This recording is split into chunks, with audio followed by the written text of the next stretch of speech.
Thanks for joining us. This is Live with Miami's Community News, and I'm Michael Miller, and our guest today is Frank Calderon from the Miami-Dade Solid Waste Department. Thank you very much for being here. Thanks for having me. So lots of people don't know the name Solid Waste, all right, Department, and what it does, and what the people do. So why don't you tell us a little bit about that, Frank?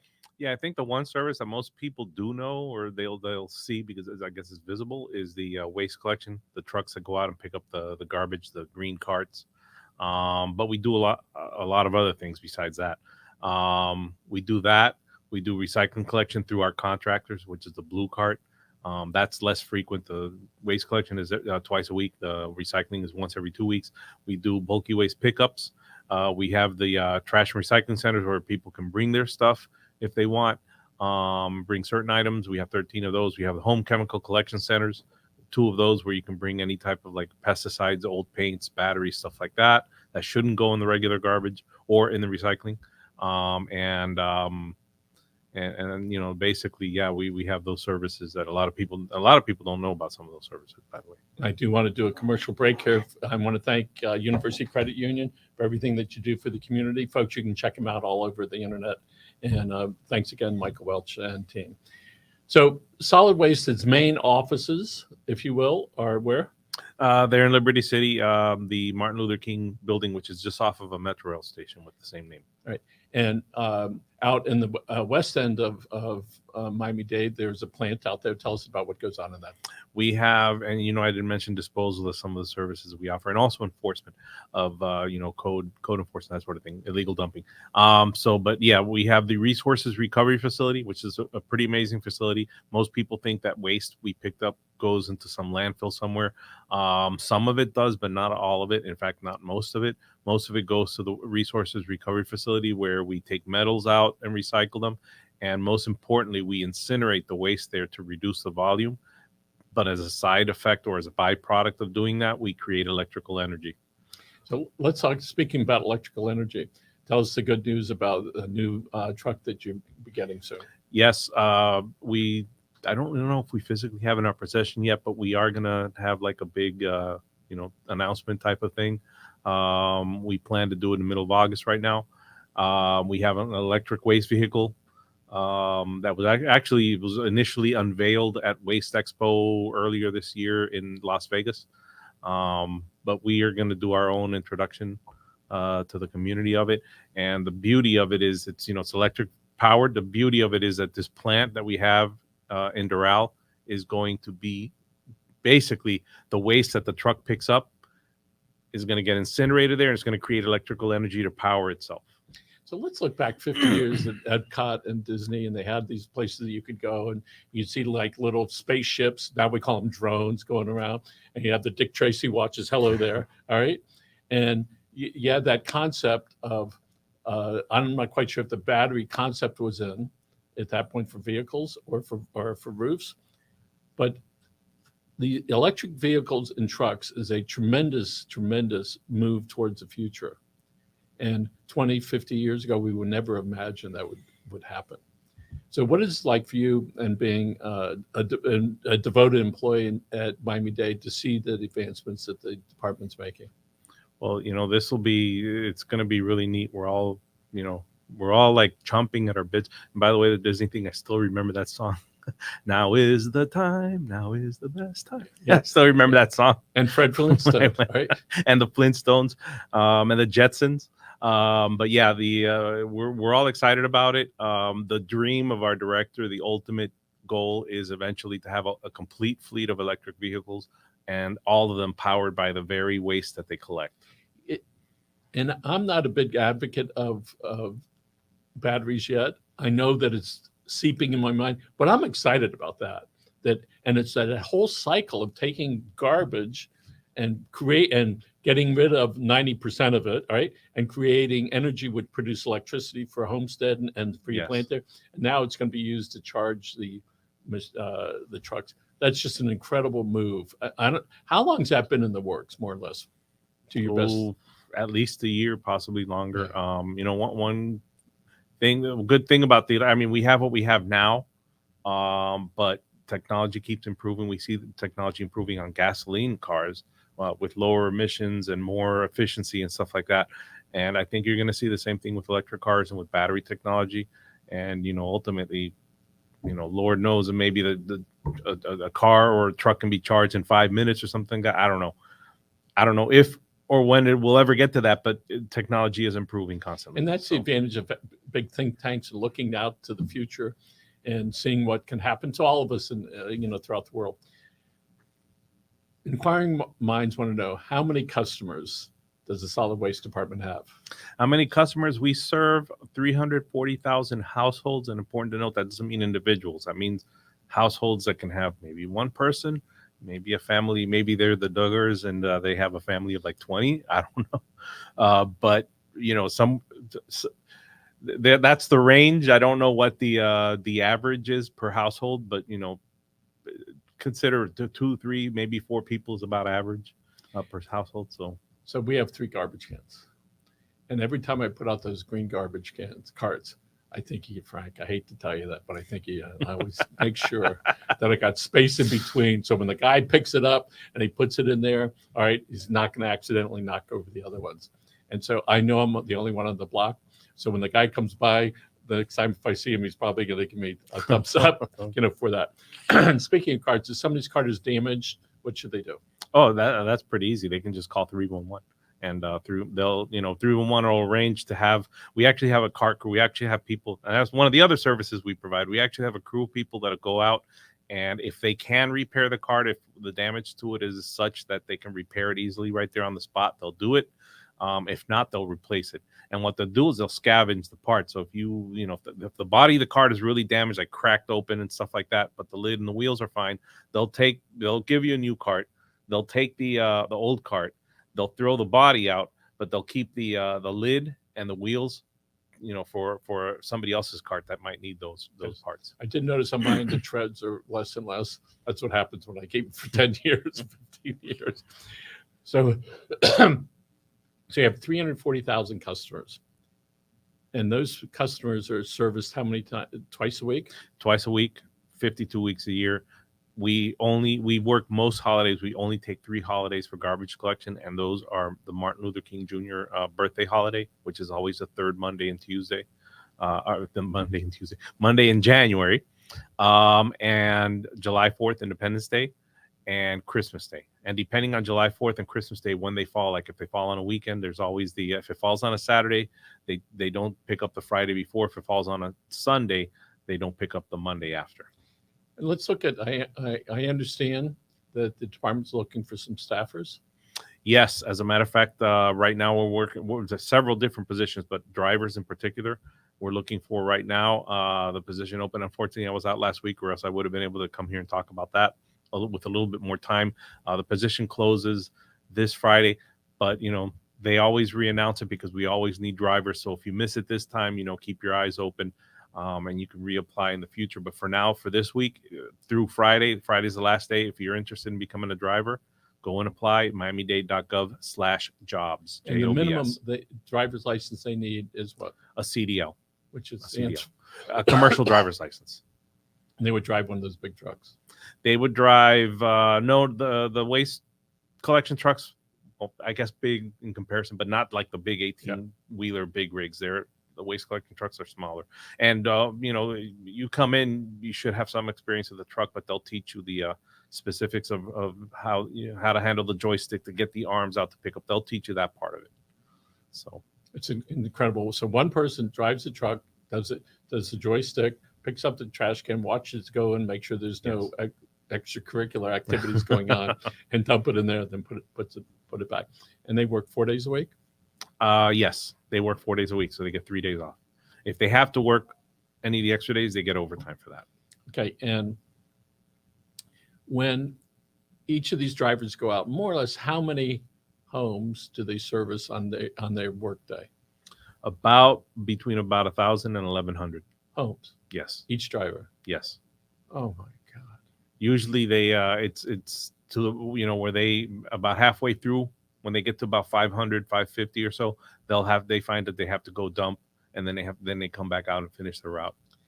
Roughly. You really have to be devoted and understand and how to pace yourself. I mean, if you're picking up, is that an 8-hour day or 10? Technically, it's a 10-hour day. So it's all the time, but the houses are pretty close together, so they get Yeah, right down so the street. One next to And the other. Yeah.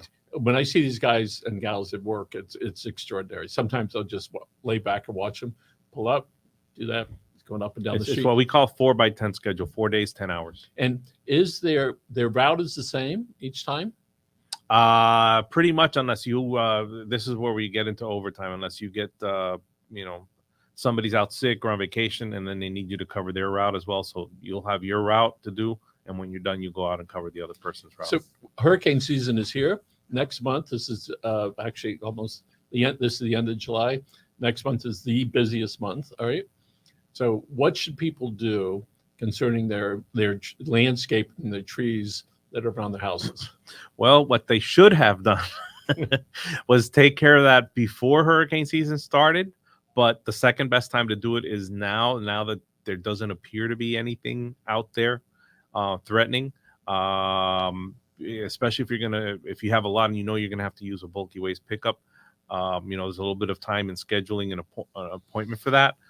But if you can use the TRCs, get her done. TRC is Trash and Recycling Center. So out west is the one on 117th Avenue near FIU. Yes. All right. Where's another one? We have 13. We've got them all the way up from like the Golden Glades area, Miami Gardens, Palm Springs North. So that's close to Miami Lakes. We have them. We have that one, FIU. We have the Snapper Creek one that we call it Tamiami Park. We have the one Kendall 3B, which is the one on next to Indian Hammocks Park, 107th Avenue in Kendall, Sunset. We have several scattered throughout. People can go to the website miami-dade.gov/ yes, solid waste. Yes. And they can see the different locations. Yes. So if somebody says, all right, I got too much stuff, or I don't have a truck or whatever, I want to put it out front, what should they do? A bulky waste pickup, call first. Don't put the stuff out until you call. Or you can go online, miami-dade.gov/solid waste. To see the appointment times. What you want to do is see what the appointment times are first, or what appointment dates or days are available to give you an idea of when you have to set out. So that's pro tip there. But yeah, do not set out the waste until you have made an appointment, either by calling 311 or by going online. Very important. So in today's environment, people want things done quickly. So we frequently see people throwing stuff out windows or pulling their cars and trucks over and throwing out that stuff onto the roads. Tell us about the consequences or potential consequences to them when they get caught. Well, there is a state law, Florida litter law, where you're not supposed to litter. You're not supposed to throw stuff out your car window or anything like that. People do it anyway. And police arguably have a more serious crimes to deal with a lot of the time, but they can't give you a ticket. And Miami-Dade, our code enforcement, our waste enforcement officers can also give you a ticket if they see you doing it in an area that that we're responsible for, which is unincorporated, and the cities that we serve. They can give you a ticket for doing that. So when I drive down the road and I see a beer can, or I see cigarette butts, or I see paper litter, things like that, that's typically from what? People throwing out their windows? Those type of items, yeah. Those smaller items, yeah, pretty much. And so the county then has to pay people to go out, pick up the stuff, right? Put it in the bags, take it over, and spend the day cleaning up the litter because people didn't want to take it. If it's in the public right away, yeah, somebody has to come pick it up. If it's in the if it's on private property, the property owner is stuck having to pay for the mess that somebody else. So let's talk when people take their trucks and dump large amounts of trash on the side of the road. Explain the process that the county goes through to pick up that stuff. Okay, now what you're talking about is what we call illegal dumping. When they illegally dump, if it's on a private property, somebody has a bunch of stuff on private property that looks like junk. That is actually not handled by us. That's handled by RARE.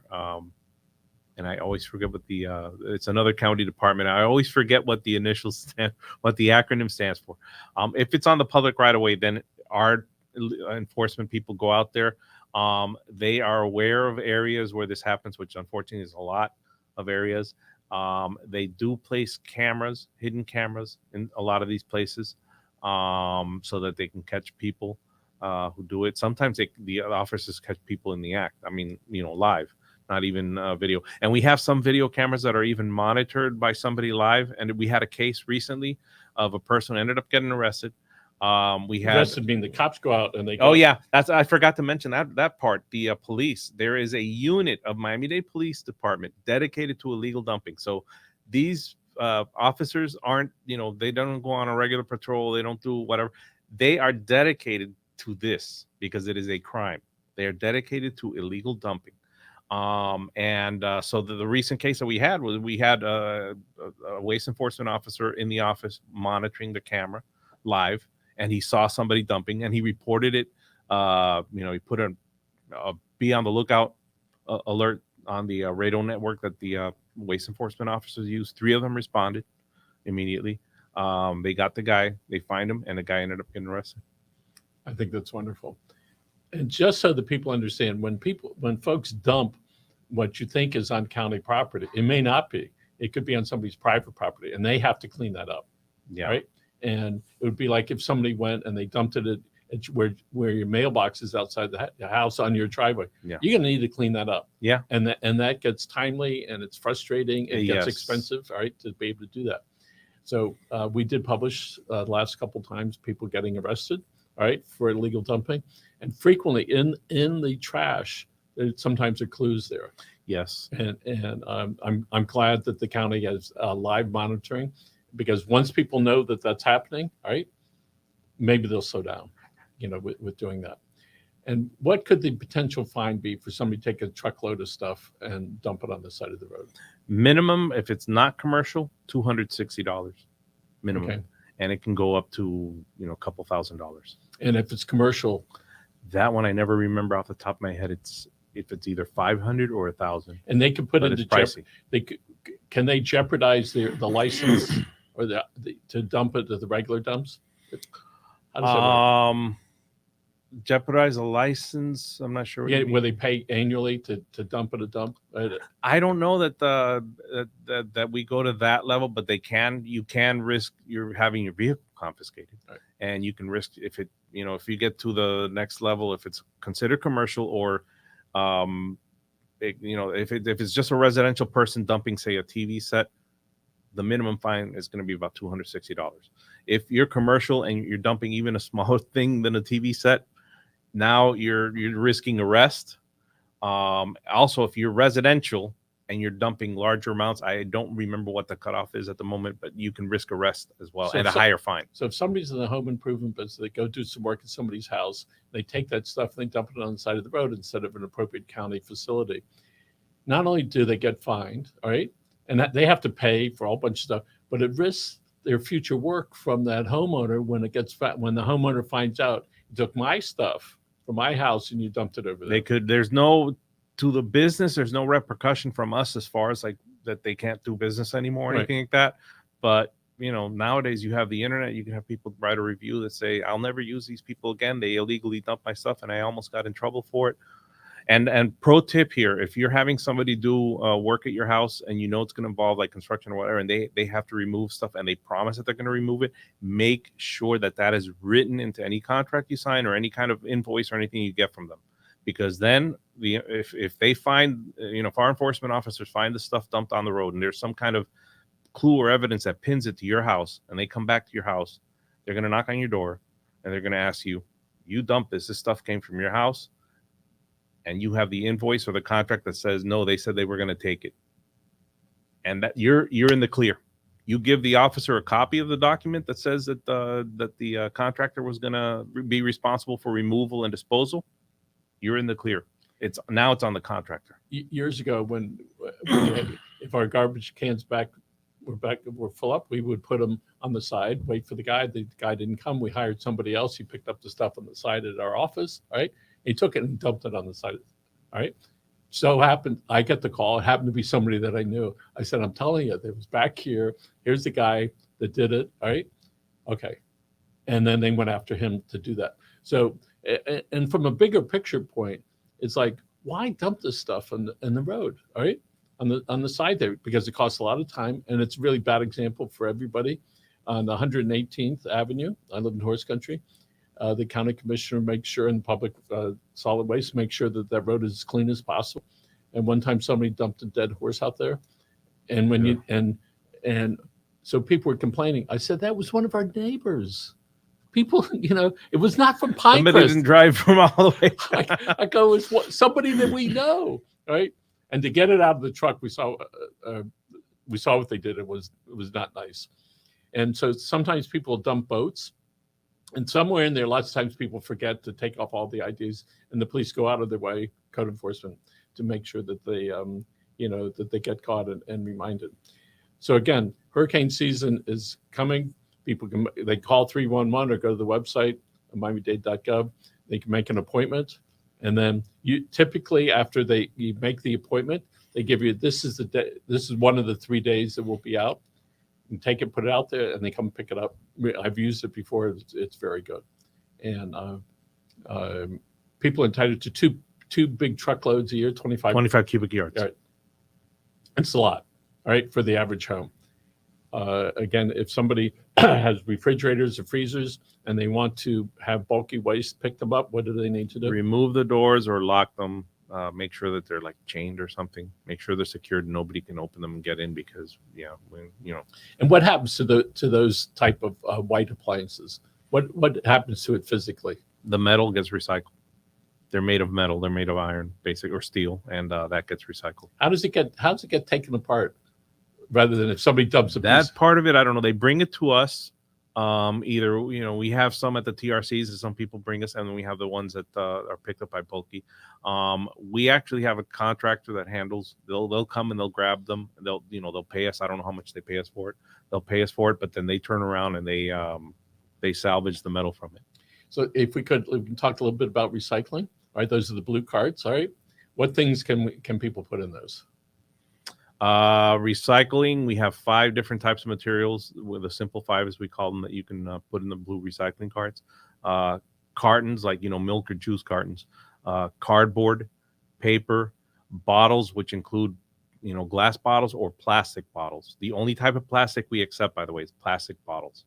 And they can be either dishwashing detergent, laundry detergent, or drinking water or water or soda bottles. And I just ran through the first one. I forgot the last one. So with recycling, people cans, metal, yes, cans, food or drink cans. I understand some of those cans get recycled in 3 to 5 weeks. Aluminum cans, 6 weeks. 6 weeks is like the time frame, the shortest time frame that they can get recycled. So people that care need to go out of their way to make that work for them, because you say, okay, if it's a pizza box, we don't put it in the blue one, we put it in the other one. Right? Most people just stuff it in one or the other. But the reality is every little bit helps this whole process about participating in keeping our environment clean. And lots of people, when they dump stuff in public parks, bad. People that dump stuff in the water, right? I saw some people got arrested not too long ago. We care about our birds and turtles and fish, and we see what's inside some of them. It's not pretty. And even the ibis that are going around, they peck at all this stuff. And if there's stuff on the ground that shouldn't be there, right, we risk hurting them. And there's no reason for that. So again, next month, we hope that the county's going to announce and have a ribbon cutting, if you will, of the county's first electric waste collecting vehicle. That's going to be amazing. Is it going to be a big sign on it? We're all electric. We have something that's going to be on it. Yeah. Okay, that's tremendous. And for people that are unaware, October is Breast Cancer Awareness Month, right? Yes. You have some pink trucks. Right? We do have several pink trucks, different types of trucks, including waste collection trucks in our fleet. And that's because that's a cause that's near and dear to our department, has been for a long time. We have the county, really. So we're not even the only ones. The county has several vehicles in its fleets. I think they're police cars. I think water and sewer has some trucks. I think even the buses, the transit might have a couple of buses that are pink for breast cancer awareness. That's a big thing, a big cause that's near and dear to a lot of people in the county. So, well, Frank, again, thank you for being here. I learned. I hope our viewers learn a little bit more each time, so they can take care of their house and take care of the environment. Again, Frank Calderon with the Miami-Dade Solid Waste Department. Folks, thanks.